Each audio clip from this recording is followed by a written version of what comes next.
Hey everyone, how's it going?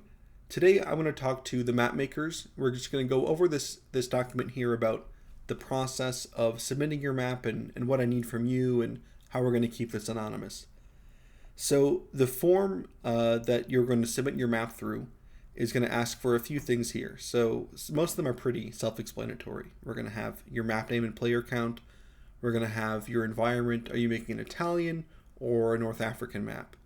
I'm also going to need mod and map description texts, and I'll go into that in a bit more detail later when we get to it, but that's really important because the maps are going to be anonymous, and this is how you're going to attract players, prospective players on the workshop or even in the Discord.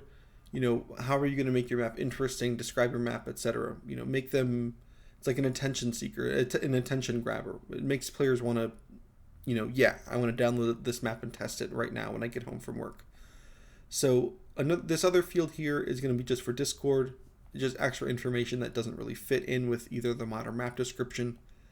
And then this is really important here. I'm going to want a zipped folder of your Essence Editor files and a zipped folder of your SGA file. This will let me both look at the map in-game, and it'll help me look at the map in the world builder, so I can kind of measure things and measure distances, point things out easier, maybe figure out, oh, why does this look weird? Oh, it's this spline, etc. And then last but not least, your Steam username and your Discord username. So the other thing, the last caveat here is because you're submitting files via the form, you will be required to use Google, I believe. I'm like 98% sure. If this is an issue, just let me know. We'll probably just send things over Discord. But the form really helps kind of format everything well in an easy to read manner. So first thing here, players are not allowed to upload their map to the workshop. So I'll be uploading all the maps to the workshop in the order that they're received.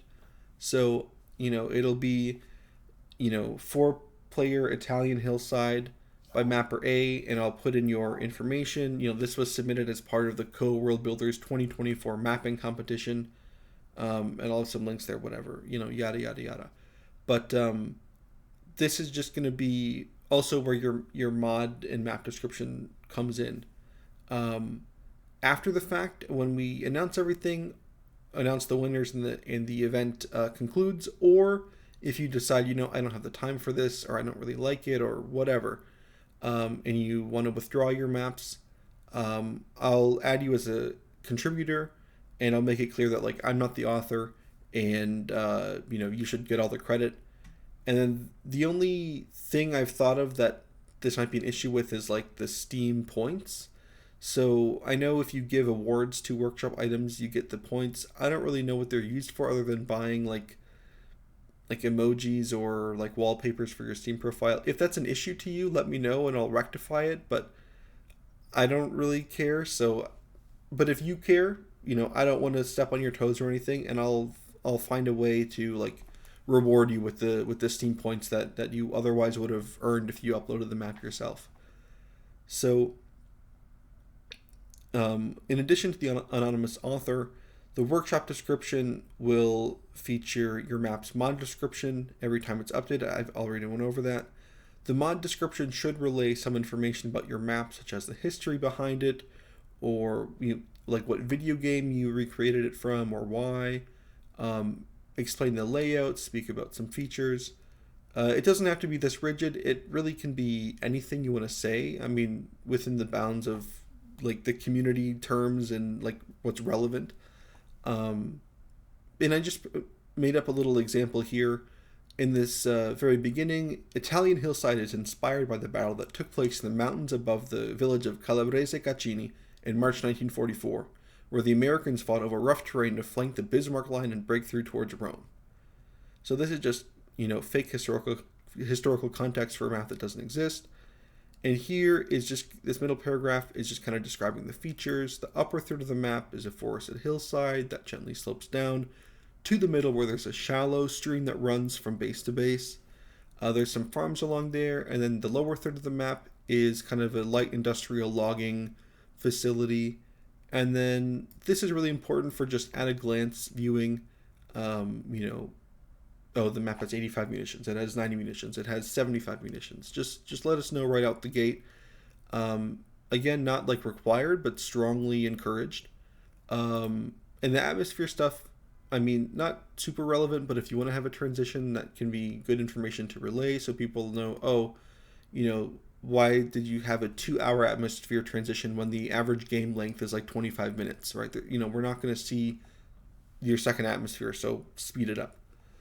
And just kind of reiterating what I already said, the mod description explains different things, and then the map description, that's going to be when you're in a game lobby and you hit the select map button and you're scrolling through the maps. The map description can be just that first paragraph that kind of like describes the engagement, or the combat that's going to take place, or why is this battlefield important. And it's going to generally be shorter, and it's going to fit. I don't know any like hard length parameters, but don't keep it too long. Make it easy to read, things like that. And this is just to add flavor to make your maps more appealing, especially because you can't. Because we're keeping this anonymous, right? You can't just go in Discord and write out a long thing, because then we're going to know like who the author is. So yeah, and this little blurb here, how I'm going to set up the channels is just like how the Worldbuilders server works in normal times. Under the specific tournament category, every map submitted is going to get its own channel where I can post updates. It's going to be a process, right? You send the updates, the text to me, I write it in the chat, but I'll go into that. That's at the next level. But yeah, every map's going to have its own channel, and I'll put the modern map description there. And then also in the form, there's an extra field for just any other relevant information, any extra information that otherwise would be maybe not appropriate or would make a mod description too long. Just final finishing touches for, the most hardcore players, testers, judges that actually go into Discord rather than just browse the Steam Workshop. Just a little bit of extra something for them. So how to update your map and respond to questions on Steam in the comments or in Discord. So because it's anonymous, things are going to be a bit more difficult. When you have an update prepared, you can send it to me via email, which I've got here, notgbpirate@gmail.com, or you can send it to me via Discord DM. Yeah, like I said, just read over this. If you want to include some patch notes, that'd be great. They don't even have to be formal notes, just a bit of an organized structure of what you changed. I moved this house, I deleted this house, various art improvements here, or, I redid the water tiles. I mean, it doesn't have to be literally every single change you made, but it should tell us, what to look out for, what to expect, or, I fixed this, glaring balance issue, or, there was a floating tree in the middle of my map and I deleted that, things like that. But because I'm going to be, everything's kind of filtered through me, don't just say, I made this update and I moved around like 2 bushes in the middle because they were a little off. Like, especially after you just made a big update, like make sure that your update is 100% good to go how you want it, at least at that time. So I don't want to be getting like 3 messages in a day from the same person saying, after this map, and then, I made this change, I made that change. Just keep it simple. Make sure everything's good before you send me the update, before you send me the DM, before you send me the email. Just make everything tight, clean, etc. And this bit here about communicating with kind of comments, if there's something in particular you want to reply to, just send me a screenshot of it, or even the URL in Discord of the message, and then just write out your reply there, and I'll post it. I'll say the map maker says, or from the map maker, put it in quotes. And again, don't respond to every little comment. Don't say, can you put a smiley face after this person, posted a replay, because of the limitations of the anonymous format, because everything's filtered through myself, because everything's filtered through myself, don't make it frivolous. Make it meaningful. Respond to, maybe a streamer posted a live stream and they have 10 points, 10 issues that they want to go over, or that they found during your map. Respond to that, but don't just ask me to put a thumbs up here or post a smiley face. Keep it I'd say a bit more professional, a bit more substantive. That's the right word.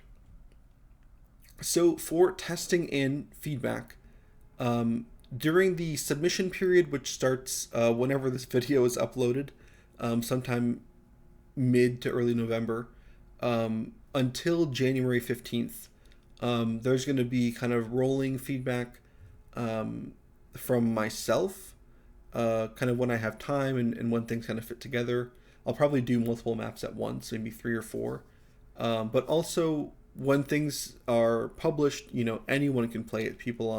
Anyone on the workshop, the judges that are going to be watching the Discord for new maps, testers that are going to be watching the Discord for new maps, and then also, you can tell your friends, oh hey, check out these new maps.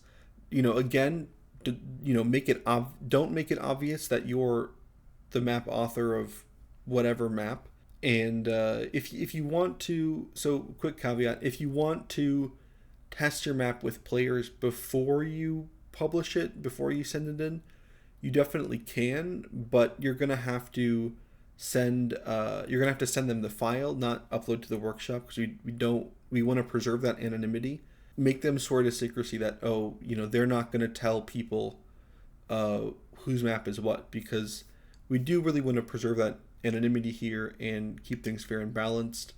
When the time comes for the judges to vote, we want to judge the maps. Like I said in my announcement video, we want to judge the maps for the maps and not for the name attached to the map. You see what I mean? It's all about quality and not necessarily name recognition. So when it comes to kind of in the winter, just going here with the judge feedback sessions, I'm giving the judges kind of a week of time, more or less, to gather their thoughts, test the maps that they haven't tested already, things like that. And then hopefully on the weekend, Friday, Saturday, maybe Thursday, I'll kind of compile everything and I'll get it out there somehow. I might make another video going over the feedback. I might post it in Discord. I might make Google Docs for separate maps. I might make a Google Doc for each category for 1v1 maps, 2v2 maps. I'm not sure. I'll cross that bridge when we come there. And we're going to have 2 sessions of that. So we're going to have a week-long judge feedback session and then 2 weeks of the mappers, you taking that feedback and iterating and improving. Then we're going to have another feedback session for the judges where they look at the maps again. They provide additional feedback. You didn't fix this issue. This new issue came up, or I still don't like the way this looks, or the pathing is still a little wonky in this part of the map. And then you're going to have the final 2 weeks it's a little less than 2 weeks, just taking it in account for weekends and things like that. So you're going to have like 10, 12 days to reiterate on that second round of judge feedback. And then finally, we're going to have the judges. We're going to do our final scoring. And then within a week, I'll have all the data, all the scores kind of figured out. And we'll be announcing the winners. And then we'll be done.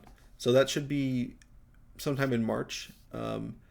If there are issues, if a lot of people are behind on things, if we need more time in between these feedback sessions, we can definitely do that. We'll just figure it out as we go along. The only thing though is I do want to finish this up by the end of March. Ideally, like the sooner the better, but I definitely don't want this stretching into April. It's just going to be too long. I think the hype is really going to be, it's going to be like we've been doing this for 5 months now, like November, December, January, February, March. Yeah, it's just going to be too long. We're going to lose momentum, and so yeah, we're going to try to finish this up in March. This last point about remaking an old map, I was really caught up on yes or no with this question. So the way I've done it is just read this and it should explain everything. So keep in mind that CoH1 and CoH2 maps are a bit smaller than CoH3 maps. So in that end, making a one-to-one replica of your map or of a map in a previous game, I don't think is going to play well. It's going to feel, it's going to tend to feel small. Maybe you could figure something out where you do a one-to-one recreation of that city, that Ardennes city map in CoH2 that was the 4v4 map, Lien Forest. Maybe you make it a 3v3. So maybe you do a one-to-one recreation, but it's a 3v3 map. That could work. But like I said, as soon as you watch this video, as soon as you read this document, let me know. DM me right away, because I don't want to have 3 Lien Forest remakes in the competition, right? So I'll be announcing in the Discord which maps have been quote-unquote taken. Also keep in mind, if the map was a custom map in CoH2 in Automatch, definitely, if it's not your map, don't recreate it because you're taking someone else's content. You can ask that map maker, if you get in touch with them, is it okay for you to remake the map? And give me some kind of proof, or have them talk to me that yes, I give this person approval to remake this map. But otherwise, if it comes to relic made maps, like I said, it's going to be a first come first serve. So let me know right away if you're like, oh, I want to remake Fields of Vinnikendonk, or oh, I want to remake Vaux Farmlands. Actually, I think Vinnikendonk is a custom map, but you get the point. If it's a relic made map and you really love it, you really want to create a new map inspired by it, again, not recreating one-to-one scale, let me know as soon as possible. And guys, last but not least, if you want to create a map in a group, you are more than welcome to do so. Just let me know who's in your group, and of course, keep things anonymous. Don't tell other people, oh, this guy's doing this guy's doing that. Keep everything anonymous. Again, we want to preserve the anonymity in the competition. This little note here about the email addresses, I'll fix that when I publish this. I decided not to collect email addresses on the Google form, but just let me know via Discord, usernames, Steam names, etc.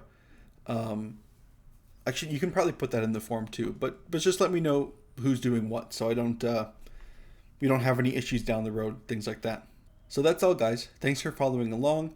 If you have any further questions, DM me via Discord, post in the public channel, in the map making category. Let me know, questions, concerns, comments, things like that, and hopefully happy mapping, and hopefully we'll have a productive competition and collaborative event to get the best maps that we can.